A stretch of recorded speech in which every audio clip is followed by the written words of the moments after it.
Olá, meu nome é Felipe e, junto com o Heitor, vamos apresentar o nosso projeto, que se trata de uma ferramenta computacional que auxilia na construção de projetos de link de internet ponta a ponta. Na construção de um projeto de radiação de ondas, queremos garantir a integridade do sinal transmitido, e para isso, devemos considerar o que chamamos de zona de Fresnel. O físico francês Fresnel estabeleceu que a quantidade de energia transmitida de um ponto a outro no espaço livre está contido no volume de um elipsoide localizado ao longo da trajetória. Nesse elipsoide, podemos calcular o raio em metros em qualquer ponto da trajetória através da fórmula simplificada que está no slide. Essa fórmula mostra que o tamanho da zona depende da frequência da onda, em GHz, e da distância entre transmissor e receptor, em quilômetros. Existem várias zonas de Fresnel, e o fator n na fórmula representa o número da zona, sendo n igual a 1 para a primeira zona, n igual a 2 para a segunda zona e assim por diante. Quanto maior o valor de n, maior o tamanho da zona. O motivo para calcularmos essa zona é que se existirem objetos dentro dela, tais como árvores, prédios, montanhas e entre outros, pode haver reflexão, difração, absorção ou espalhamento do sinal, causando degradação ou até mesmo perda completa do mesmo. Para que isso não aconteça, precisamos calcular a área livre necessária para o projeto. Estudos feitos mostram que para que tenhamos uma transmissão aceitável, 60% da primeira zona de Fresnel deve estar livre de obstruções, ou seja, devemos ter no mínimo um elipsoide de raio igual a 60% do raio da primeira zona. Na construção do projeto, devemos utilizar equipamentos com as especificações que atendam à situação. E um modo de verificar isso é através do cálculo da perda de caminho. A perda de caminho ou atenuação de caminho é a redução da intensidade de potência de uma onda eletromagnética à medida que ela se propaga pelo espaço. Podemos calcular essa perda através da primeira equação. Nela temos o valor da perda real em decibéis metro, considerando o meio como vácuo, que esse valor é influenciado pela distância do transmissor e receptor e pelo comprimento da onda. Com essas especificações de sensibilidade de potência e ganho das antenas, podemos calcular, na segunda equação, a perda máxima suportada pelo equipamento. Se esse valor máximo de perda for maior que o valor real, calculado na primeira equação, devemos utilizar uma antena com outras características. Para o desenvolvimento da ferramenta, foram utilizados os dados obtidos pelo satélite Terra e seu sensor Aster. Esse sensor foi criado em parceria da NASA com o Japão e fornece imagens em alta resolução do terreno que são usadas para diversas finalidades, entre elas a elevação, que será útil para a nossa ferramenta. Utilizando o banco de dados do Aster, conseguimos obter dados topográficos de altitude que nos ajudarão a identificar a composição do relevo que se encontra no caminho das nossas antenas. Olá, eu sou o Heitor e vou falar um pouquinho dos propósitos da ferramenta construída. Bom, podemos destacar três principais pontos da ferramenta, que são os mapas em 3D, que vão facilitar a visualização de pontos estratégicos e facilitar a definição de locais melhores para posicionar as antenas.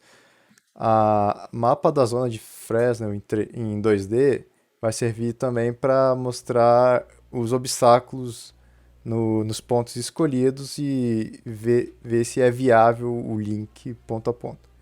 Também tem a parte de cálculo de path loss, que é perda de caminho, e vai ser possível determinar o quão de perda estimada tem e também verificar se as características do equipamento vão ser suficientes para funcionar com aquela perda determinada calculada.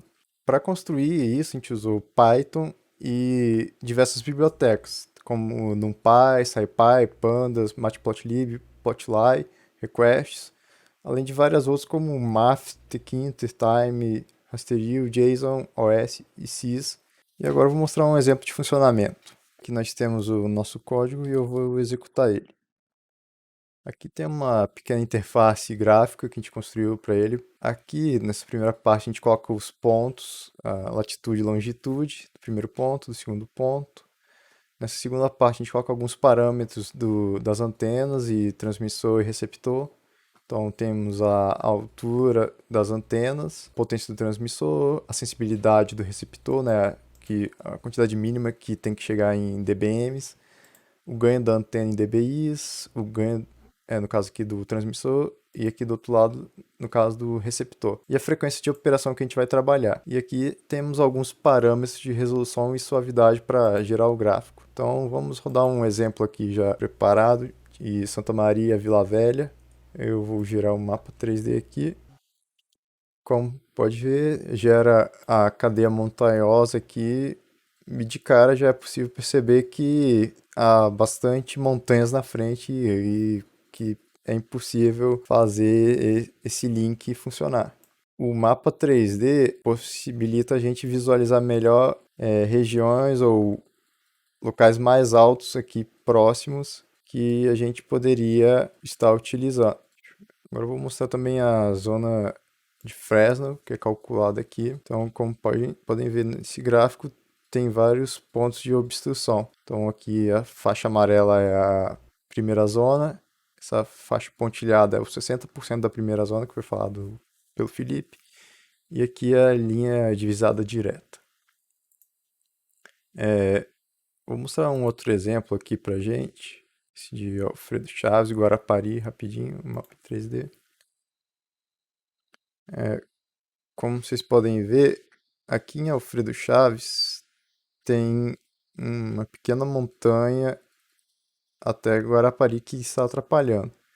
Então, quando a gente vê isso em 2D, a gente não consegue procurar algum local nas redondezas que a gente poderia trocar. E aí, com o mapa em 3D, a gente percebe que se colocar uma antena aqui neste ponto, já a gente conseguiria já evitar, ficaria melhor. Dá para ver que passa certinho aqui no meio deste vale, nessas montanhas. Então é uma ferramenta que te dá uma noção espacial muito boa. Outra coisa também aqui é que aparece os parâmetros que foram lá falados, né? A perda de caminho. Então, pelos parâmetros aqui do transmissor, antena e receptor, o máximo aceitável que a gente poderia ter de perda é 126 decibéis. Entretanto, o que foi calculado aqui para essa distância e essa frequência é que tem 127,9 de perda. Ou seja, esses parâmetros aqui de transmissor, receptor e antena não são suficientes para mandar o sinal. Além, é claro, de ter essa obstrução. Vou rodar um outro exemplo aqui agora. E como podemos ver, atravessou aqui o vale sem obstruções. Girar o mapa 2D, nenhuma obstrução. E voltando para o mapa 3D, alterando os ganhos da antena, a gente viu que agora a gente conseguiu ter uma perda de caminho máxima aceitável de 140, enquanto que a perda de caminho calculada é 129, ou seja, a gente tem praticamente 11 decibéis de folga aí. E agora eu vou fazer um comparativo aqui da nossa ferramenta com o Ubikit AirLink. Então, a gente coloquei os mesmos pontos na ferramenta Ubikit. A cadeia montanhosa aqui, os pontos são exatamente, praticamente os mesmos, né?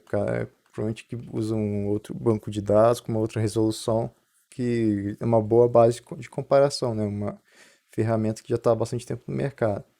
Só que ela é apenas 2D e a proposta de trazer o 3D para melhor posicionamento.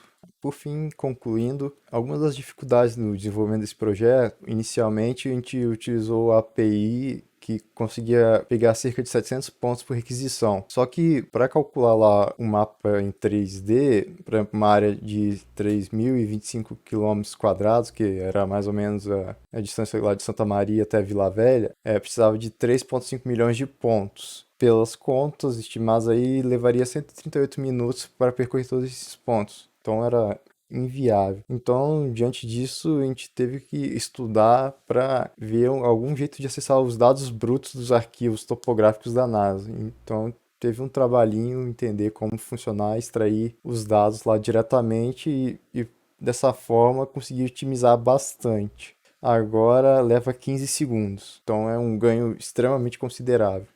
por fim, aqui temos algumas das referências que a gente utilizou.